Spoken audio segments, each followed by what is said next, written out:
मस्तपैकी आंबट वरण तयार झालेलं आहे आणि हिंगाचा वास सगळीकडे दरवळतोय। छान जाडसर असं झालंय। मी प्रणवती बोरसे तुमचं सर्वांचं प्रणवती किचनमध्ये स्वागत करत आहे। तर आजची रेसिपी आहे आंबट वरण। आंबट वरणासाठी मी 60 ग्रॅम तुरीची डाळ घेतलेली आहे। हे प्रमाण आहे, हे 4 जण खातील एवढं आंबट वरण आपलं तयार होतं। मस्तपैकी ही डाळ आहे आणि आता ही डाळ मी काय करणार आहे, छानपैकी 3 पाण्यातून धुणार आहे आणि भिजत घालणार आहे अर्धा तास। तर आता मी ती छानपैकी धुणार आहे। धुतल्यानंतर ती छान आपण भिजत घालायची। हे मी धुवून आणलेली आहे आणि ही मी भिजत घातलेली आहे। आता ही जवळजवळ मी अर्धा तास भिजत घालणार आहे। ही आता डाळ आहे ना, ही आता थोडीशी भिजायची आहे। डाळ भिजल्यानंतर चांगली अशी मोठी होते आणि नंतर ती शिजायला खूप इझी पडते। आणि आता परत एकदा मी ती धुणार आहे जेव्हा मी कुकरला ती लावताना। डाळ आपण छानपैकी अर्धा तास भिजत ठेवल्यानंतर जेवढी ती फुलते, जेवढी ती फुलल्यानंतर ती शिजते सुद्धा पटकन। शिजल्यानंतर त्याला दाटपणा खूप सुंदर येतो। आता आपली ही डाळ आहे, ही मी परत एकदा धुवून आणली आहे आणि कुकरमध्ये मी आता ती शिजायला ठेवली आहे। आता तुम्ही बघालच ती डाळ ना चांगली अशी मोठी झालेली आहे। तर अशी फुगल्यानंतर ना ती पटकन शिजते बघा। त्याला आपल्याला गोटाला पण लागत नाही। डाळ छान शिजलेली आहे। मग अशी किती छोटी होती ना। आता ह्या डाळीमध्ये मी कढीपत्ता आणि तेल घालणार आहे। तेल घातल्याने ना जेव्हा कुकरच्या शिट्या होत असतात तेव्हा बाहेर पाणी येत नाही, नाहीतर मग त्या शिटीच्या बाहेर पाणी येतं।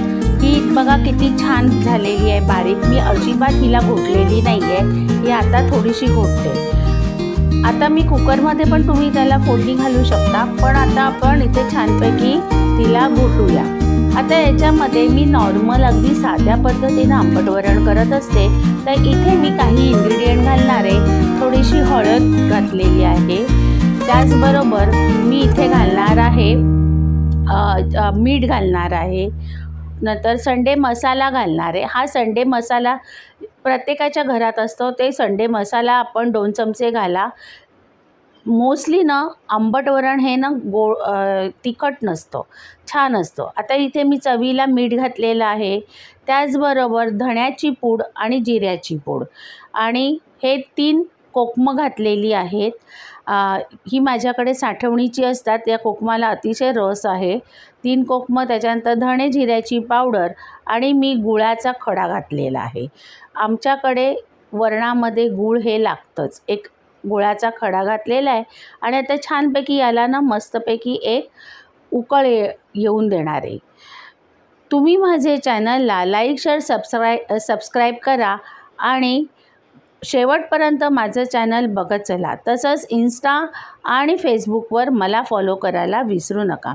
इथे मी थोडंसं पाणी घातलं, कारण आता उकळणार आहे ना, उकळल्यावर काय होतं की ते दाटपणा येईल, तर मी थोडंसं पाणी घातलं। आता बघा एक उकळी आलेली आहे। आता ही उकळी आल्यानंतर मी त्याला एक मस्तपैकी फोडणी करणार आहे। या फोडणीमध्ये 2 चमचे मी साजूक तूप घेतलं आहे आणि 2 चमचे मी साधं तेल घेतलं आहे।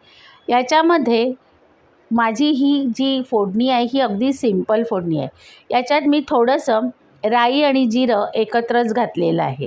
मी माझ्या मिसरणीच्या डब्यामध्ये राई आणि जिरं एकत्रच करते, मला राई फार आवडत नाही।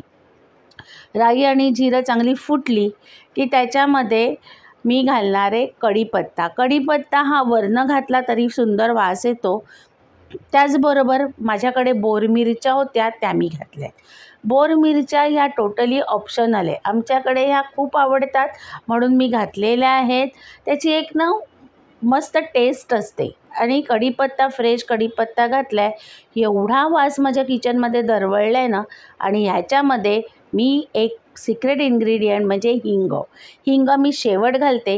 हिंगाने इतका सुंदर वास येतो की नाही, अप्रतिम। म्हणजे असं वाटतं ना की भात खावतच राहावा। आपली फोडणी आता तयार आहे आणि आता मी वरणामध्ये घालणार आहे। आम्ही याला आंबट वरणच म्हणतो आणि झाकण ठेवायची। हे आंबट वरण तुम्ही भाताबरोबर खा, नाहीतर चपाती त्याच्यामध्ये कुस्करून खा आणि वरती साजूक तूप घाला. एकदम मस्त. तुम्ही माझा व्हिडिओ शेवटपर्यंत बघितल्याबद्दल धन्यवाद.